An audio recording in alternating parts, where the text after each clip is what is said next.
आज तुम लोगों ने पुण्य करा होगा, शनिवार के दिन पूर्णिमा के दिन तुम्हें अष्ट सिद्धि नवनिधि मिल गई। आज किस्मत वाले हो गया।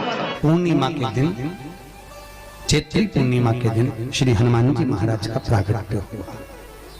फिर गतिमान, रतिमान, मतिमान, कैतुमान, रतिमान, ऐसे हनुमान जी के 5 भाई और जन्म, तो 6 भाइयों का जन्म हुआ है। 6 भाई, भगवान का भी कम नहीं मिलता, अधिक ना। और आज भी नियम है महाराज, जिसकी फैक्ट्री नहीं चलती हो, प्रॉपर्टी की आप खरीदारी बेचादारी करते हो, प्रॉपर्टी से जुड़ा हुआ काम करते हो, या लोहे से जुड़ा हुआ करते हो, या फैक्ट्री आदि का कर्म करते हो, कोई मैन्युफैक्चरिंग करते हो, वो नहीं चल रहा, तो हनुमान जी के उल्टे पांव का सिंदूर लीजिए और हनुमान जी के दूसरे नंबर के भाई गतिमान का नाम लीजिए। किसका नाम लेना है? गतिमान। गतिमान का नाम लेकर फैक्ट्री के बाहर या फैक्ट्री पर एक स्वस्तिक का निर्माण कर दीजिए, हनुमान जी के उल्टे पांव के सिंदूर और गतिमान का नाम लेकर। कभी आपकी फैक्ट्री कोई काम नहीं निकालेगी, उन्नति की ओर ही निकल जाएगी, कभी घाटे की ओर नहीं जाएगी। गतिमान का नाम, रतिमान, केतुमान, मतिमान, ये जितने भी नाम है हनुमान जी के भाइयों के, ये सब कल्याण करते हैं। एक एक नाम कल्याण करते हमारे, एक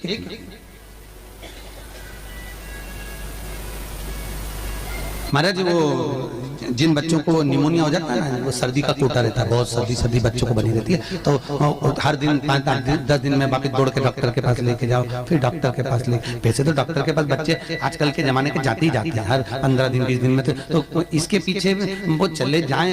एक हास्य व्यंग में हमसे पूछा किसी ने, महाराज जी आज के बच्चे बार बार हॉस्पिटल डॉक्टर क्यों जाते हैं? तो हमने कहा देखो भैया, बच्चा जहाँ जन्म लेता है उनसे प्रेम ज्यादा होता है। पहले नानी के घर में पैदा होता था, इसलिए नानी के घर ज्यादा जाता था। दादी के घर में ज्यादा पैदा होता था, इसलिए दादी के घर ज्यादा जाता था। आज के बच्चे हॉस्पिटल में ज्यादा पैदा होते हैं, इसलिए हॉस्पिटल ज्यादा घूमने जाते हैं। ये हास्य।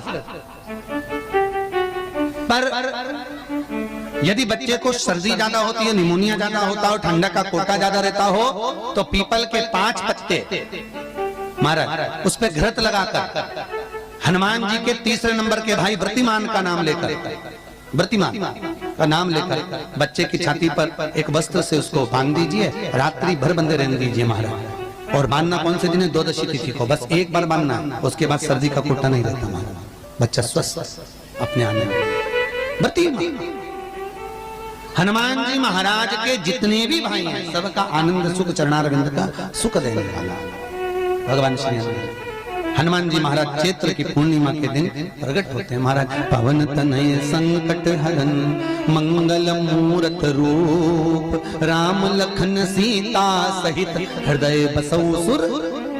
श्री हनुमान जी महाराज का प्रागट्य होता है, चारों तरफ सुख ही समाहित हो जाता है, आनंद ही आनंद स्थापित हो जाता है चारों।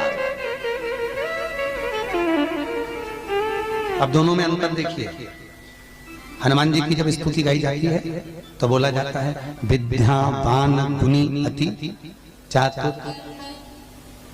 फिर से बोलो एक बार लाइन से, विद्यावान गुणी अति चातुर। हनुमान जी विद्यावान थे और लंका का राजा रावण विद्वान था। क्या था? जम के बोलो, विद्वान। ये विद्यावान, वो विद्वान।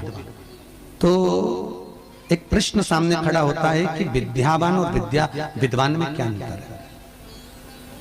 हनुमान जी विद्यावान गुणी अति चातुर, रावण विद्वान, तो दोनों में अंतर क्या है? विद्वान ये भी विद्वत्ता से वो भी पढ़ा लिखा, ये भी पढ़ा लिखा। अष्ट सिद्धि नवनिधि उनके पास में, इसके पास। तो फिर अंतर क्या है? तो शिव महापुराण की कथा कहती है, जिस व्यक्ति को पढ़ कर विद्या अर्जन कर खूब पढ़ाई करते करते अच्छा पद जब मिल जाता है और उसको जब अहंकार आ जाता है तो वो विद्वान हो जाता है। और जिसको पढ़ कर खूब अच्छी सिंहासन भी मिल गया, उसके बाद भी उसका चित्त वृत्ति नम्र होता चले जाता है, तो वो विद्यावान हो गया। विद्वान में अहंकार है, विद्यावान में नम्रता है। बहुत ध्यान देना हमारा। कई लोगों को पढ़े लिखे थे अप टू डेट बन के हमारे बराबर कोई अहंकार आ गया। मतलब तुम विद्वान हो, बहुत विद्वान हो, मना नहीं है, तुम्हारे में विद्वत्ता की कमी नहीं है। सारे वेद पुराण शास्त्र सब तुम्हारे में भरे हुए हैं, सारी पढ़ाई लिखाई तुमने भरी हुई है, तुम बहुत विद्वान हो। पर विद्वत्ता अहंकार को लेकर जाती है, और विद्यावान का जो विद्या को ग्रहण करता है उसके भीतर नम्रता आती चली जाती है। नम्रता, कोई कोई व्यक्ति ऐसा होता है जिसके पास भगवान पैसा खूब देता है तो उसको नम्रता देता है, खूब नम्रता, इतना प्रेम से बोलेगा, इतना मीठा बोलेगा, और बोले साहब और मेरे लिए कोई सेवा हो तो बता दो, और बोलिए साहब, इतनी नम्रता। और किसी किसी के पास में अहंकार इतना ज्यादा आ जाता है धन के साथ में कि वो किसी गिनते ही नहीं। बिल्कुल ऐसा लगे जैसे भेरू पे सिंदूर चढ़ा, एकदम गिनते। तो दोनों में अंतर है, दोनों। नम्रता अगर आपके भीतर पढ़ाई लिखाई के साथ में, विद्या के साथ में आ रही है तो समझ मत। कितना सुंदर कहा रामकृष्ण परमहंस जी ने। रामकृष्ण परमहंस जी से स्वामी विवेकानंद जी ने पूछा, आपकी निगाह में खूब पढ़ा लिखा व्यक्ति कैसा होता है? रामकृष्ण परमहंस कहने लगे, जीरो। कैसा होता है? शून्य। स्वामी विवेकानंद ने फिर रामकृष्ण परमहंस से पूछा, आपकी दृष्टि में बहुत पढ़ा लिखा, बहुत पैसे वाला, धनपति व्यक्ति कैसा होता है? रामकृष्ण परमहंस जी ने कहा, डबल शून्य, डबल जीरो। स्वामी विवेकानंद जी ने फिर पूछा रामकृष्ण परमहंस जी से, गुरुदेव आपकी दृष्टि में पढ़ा लिखा व्यक्ति, बहुत धनपति, सब ज्ञान में निपुण, वो व्यक्ति कैसा होता है? रामकृष्ण परमहंस ने कहा, ट्रिपल जीरो, 3 शून्य। स्वामी विवेकानंद ने कहा, गुरुजी अगर ये सब शून्य की गिनती में आ गए तो कीमत किसकी होगी?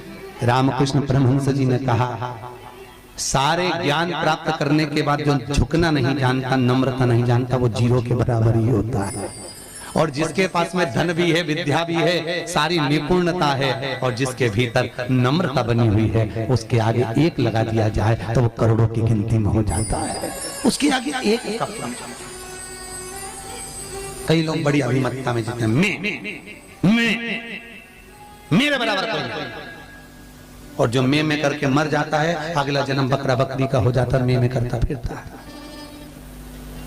छुपकली और बकरा बकरी दोनों पहचान जाओ, बहुत परिचित है। तुम्हारे दरवाजे पर भी कोई बकरा बकरी दिखे तो समझ लेना तुम्हारा रिश्तेदार आया है। मैं करके मर गया, मेरा घर, मेरी परिवार, मेरा कुटुंब, मेरी घर, मेरी गाड़ी, मेरा बंगला, मेरा मेरा मेरा करके मरा, बकरा बकरा। मैं तत्व में अभिमतता।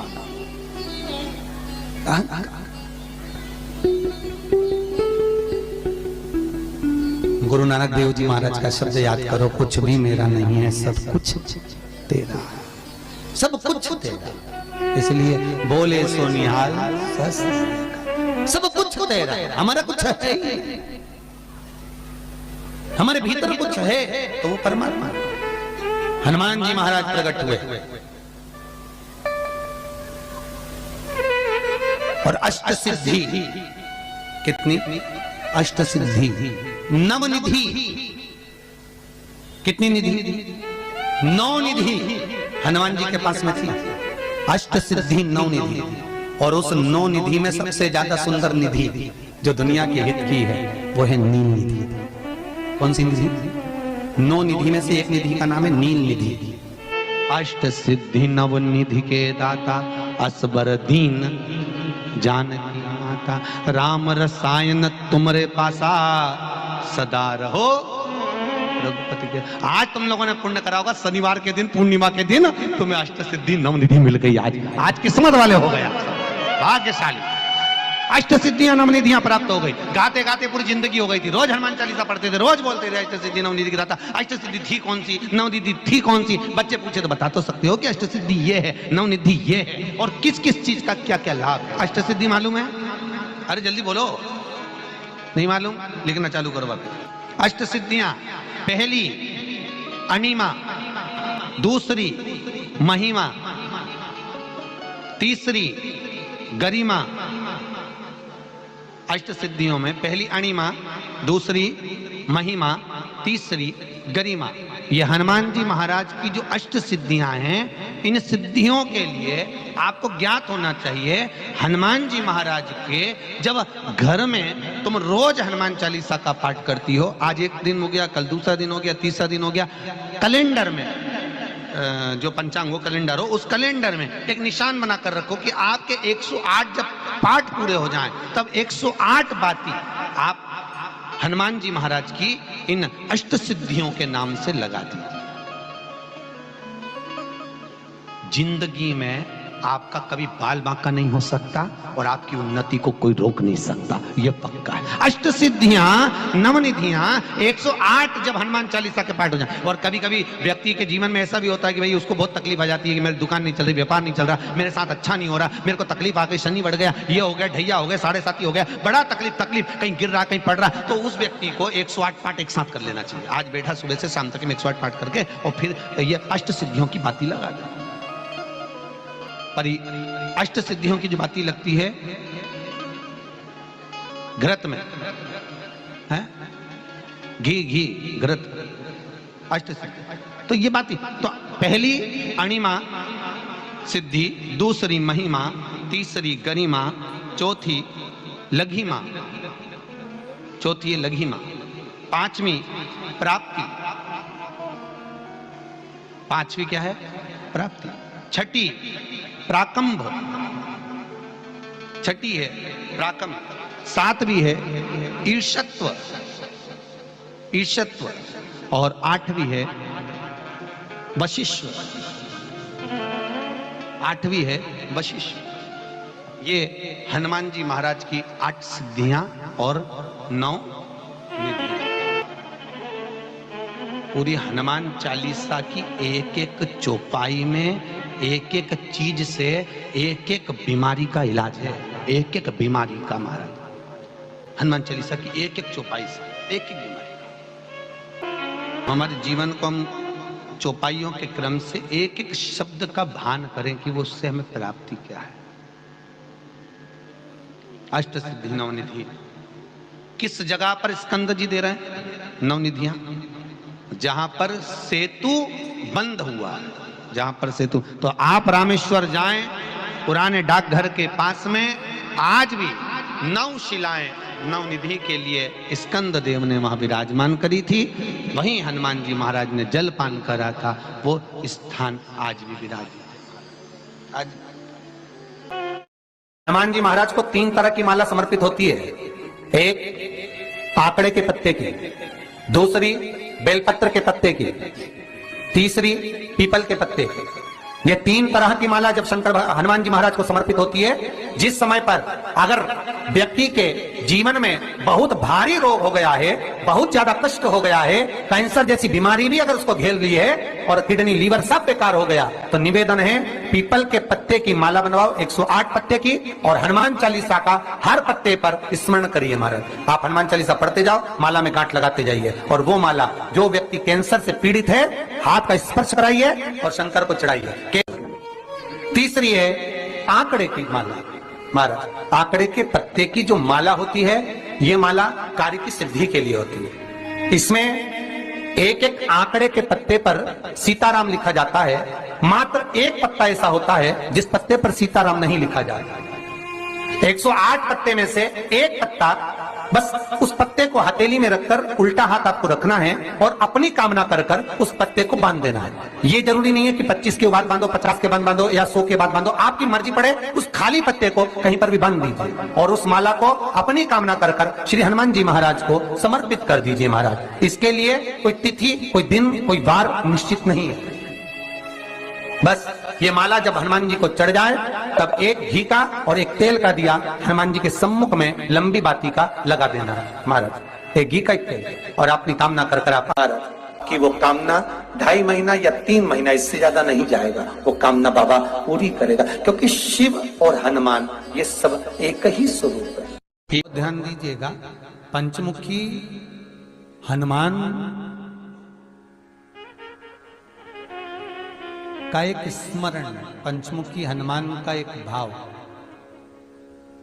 महाराज जैसे बहुत ज्यादा तकलीफ अगर व्यक्ति को हो गई है, बहुत कष्टमय जीवन चल रहा है, हार गए हर जगह से और तकलीफमय जीवन चल रहा है, तो पंचमुखी हनुमान का एक शिव महापुराण का और स्कंद पुराण का एक बड़ा सुंदर मंत्र है। उस मंत्र को आप सब एक बार हमारे साथ में बोलें। ओम नमो हनुमते रुद्र अवताराय सर्व शत्रु संहारणाय सर्व रोग हराय सर्व वशीकरणाय रामदूताय स्वाहा। बस इस मंत्र को हाथ में काली तिल लेकर, एक जौ लेकर और गूगल लेकर, थोड़ा सा इसमें गाय का घी डालकर, कंडे को या अग्नि को जलाकर इस मंत्र का 11 बार 21 बार जाप कर कर अपनी कामना कर कर छोड़ दीजिए। कैसा भी रोग हो, बीमारी हो, कष्ट हो, दुख हो, तकलीफ हो, 21 दिन के अंदर वो आनंद आना प्रारंभ कर देता है। इस मंत्र स्कंद पुराण का, शिव महापुराण का ये मंत्र मूल पंचमुखी हनुमान सुख देंगे। और एक और चीज याद रखिए हमारा, यदि कोई काम के लिए जा रहे हो, कोई व्यापार के लिए जा रहे हो या नौकरी करने के लिए जा रहे हो और लगी नहीं रही, बहुत तकलीफ पा रहे हो, सर्विस ही नहीं लग रही, बहुत कष्टमय हो गया, तो निवेदन करूंगा 5 पीपल के पत्ते पर बेसन के 5 लड्डू घर में बने हुए गाय के घी के 5 लड्डू रख लो। उस लड्डू के बीचों बीच एक आटे का दिया और उसमें तिल्ली का तेल डालकर इसी मंत्र का प्रयोग कर कर पंचमुखी हनुमान का किसी भी हनुमान के मंदिर में जाकर, दक्षिण मुखी हनुमान के मंदिर में जाकर उसको रख कर आ जाइए। इसके बाद आप उस काम के लिए जाइए, आपका काम सफल हो जाएगा। आपको किसी को नहीं कहना पड़ेगा कि हाथ जोड़ना नहीं पड़ेगा, किसी के पांव नहीं पड़ना पड़ेंगे, तुरंत काम होगा। बस इस मंत्र का स्मरण कर कर पंचमुखी हनुमान का भूतेश्वर जो मंत्र है वो सुख देने वाला।